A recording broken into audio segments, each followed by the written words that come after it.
যে মেয়েরা অতিরিক্ত জেদি হয় আর যাই হোক সংসার জীবন তাদের জন্য নয়, কেননা জেদি মেয়েদের সাধারণত সংসার জীবন সুন্দরভাবে পরিচালিত হয় না।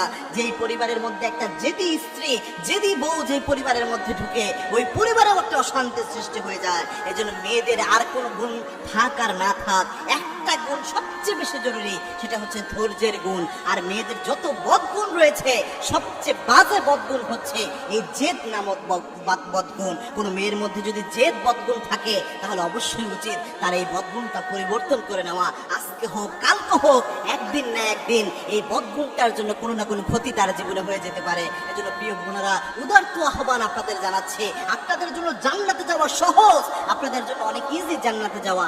এই গুণটা, এই বদগুণটা আপনার জীবন থেকে আপনি পরিবর্তন করুন। পাশাপাশি স্বামীদেরকেও বলছি, আপনারা যেন স্ত্রীদের উপর জুলুম না করেন। আল্লাহর হাবিব বলেছেন, তোমাদের মধ্যে সর্বশ্রেষ্ঠ ওই পুরুষ আল্লাহর কাছে যে তার স্ত্রীর কাছে শ্রেষ্ঠ।